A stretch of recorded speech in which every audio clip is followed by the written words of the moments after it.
Today we are going to be reading chapter 10 of The Thief of Always. But before we get into that, what I want you thinking about today is that we shouldn't wait until the end of our story to talk about that really important fifth grade standard around theme. Now remember, a theme is a life lesson that can be learned from a book, a movie, a story. And that theme should be something that doesn't just apply to one specific part of the book, but the entire book. So as we're going along, we should be tracking some of these themes as we go so that we can see how they're developing throughout the story.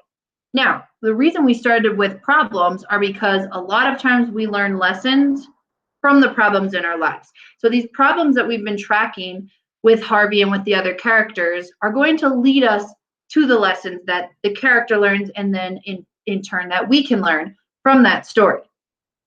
One thing I want us thinking about today are the things that we've done so far.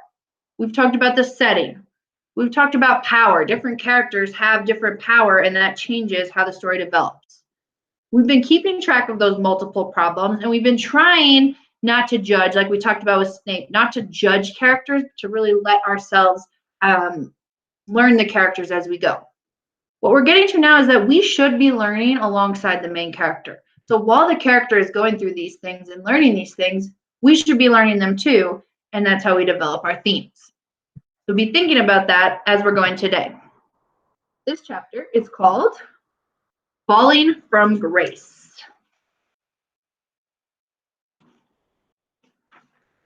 The wind wasn't there to bear him up. He plummeted like a slate tossed from the gables, a cry of sheer terror escaping his throat. He saw Wendell turn, saw a look of mortal fear come onto his face. Then the wind came out of nowhere, cold and strong, and just as his legs brushed the bushes, he felt himself lifted up and up toward the sky. His cry became a whoop, his terror joy. The moon was larger than he'd ever seen it, and its vast white face filled his sight, like the face of his mother, bending to kiss him goodnight. Except that he needed no sleep tonight. No, nor a mother to wish him sweet dreams. This was better than any dream, flying with the wind in his wings and the world shuddering below in fear of his shadow. He looked for Wendell again and saw him fleeing for safety of the house. No, you don't, he thought, and turning his wings like leathery sails, he swooped down on his prey. A blood-curdling shriek filled his ears, and for a moment he thought it was the wind. Then he realized it was his own throat uttering this inhuman din, and the shriek became laughter, wild, lunatic laughter. Don't, please, don't, Wendell was sobbing as he ran. Somebody help me! Somebody help me! Harvey knew he'd already had his revenge. Wendell was frightened out of his wits, but it was too much fun to stop now. He liked the feel of the wind beneath him and the cold moon on his back. He liked the sharpness of his eyes and the strength of his claws. But most of all, he liked the fear he was causing, liked the look on Wendell's upturned face and the sound of panic in his chest. The wind was carrying him down into the thicket, and as he landed, Wendell dropped to his knees begging for mercy. Don't kill me, please, please, I beg you, don't kill me. Harvey had seen and heard enough. He'd had his revenge. It was time to put an end to this game before the fun soured. He opened his mouth to announce himself, but Wendell, seeing the red throat and the wolfish fangs, was thinking this meant certain death. He began a new round of supplications. This time, however, he wasn't simply begging. I'm too fat to eat, he said, but there's another kid around here somewhere. Harvey growled at this. There is, Wendell said. I swear, and there's more meat on him than on me. Listen to the child, said a voice in the bushes at Harvey's side. He glanced around. There was Jive, his wiry form barely visible among the birds. He'd see a dead young Harvey. Wendell heard none of this. He was still advertising the edibility of his friend, hoisting up his shirt and shaking his blubbery belly to prove how unpalatable he was. You don't want me, he sobbed. Take Harvey, take Harvey. I don't, said Jive. Go on, drink a little of his blood. Why not? The fat's no good, but the blood's hot. The blood's tasty. He was doing a little dance as he spoke, stamping his feet to the rhythm of his chant. Don't waste the taste. Go eat the meat. And still Wendell whined, all snot and tears. You don't want me. Find Harvey. Find Harvey. And the more he sobbed, the more Jive's chant made sense to Harvey. Who was this ridiculous boy Wendell anyway? He was too eager to serve Harvey up as dinner to be called a friend. He was just a tasty morsel. Any vampire worth his wings would chew off his head as soon as look at him. And yet, what are you waiting for? Jive wanted to know. We got all this trouble to make a monster of you? Yes, but it's a game, Harvey said. A game, said Jive. No, boy, it's more than that. It's an education. Harvey didn't know what he meant by this, and he wasn't altogether certain he wanted to know. If you don't pounce soon, Jive hissed, you're going to lose him. It was true. Wendell's tears were clearing, and he was staring at his attacker with a puzzled look. Are you going to let me go? He murmured. Harvey felt Jive's hand on his back. Do it, Jive said.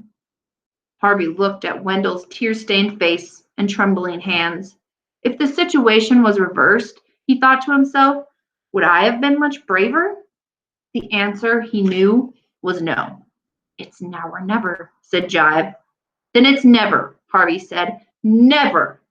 The word came out as a guttural roar, and Wendell fled before it, yelling at the top of his voice.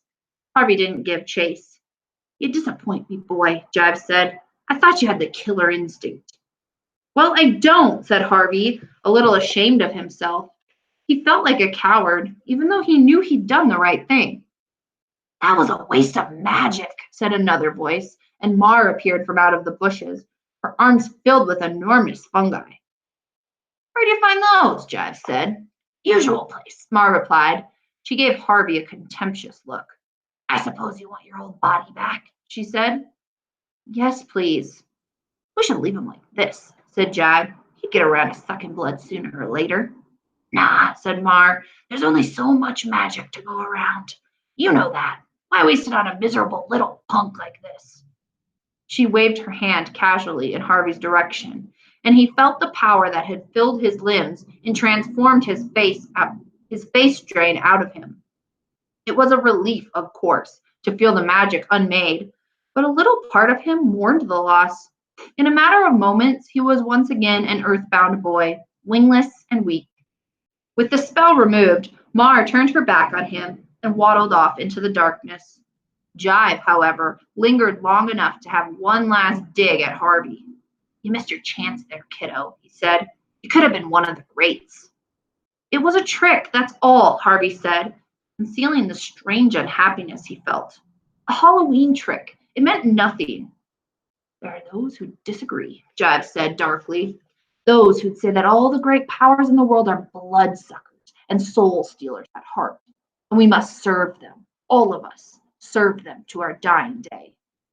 He stared hard at Harvey all the way through this peculiar little speech, and then, with a nimble step, retreated into the shadows and was gone.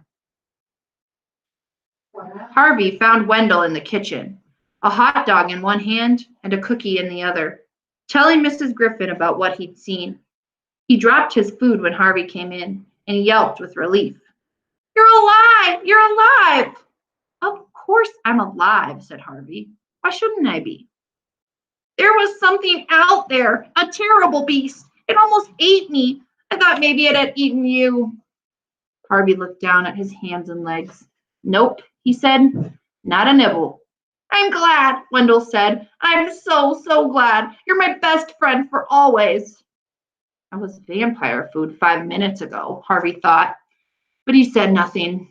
Maybe there'd come a time when he could tell Wendell about his transformation and temptation. But this wasn't it.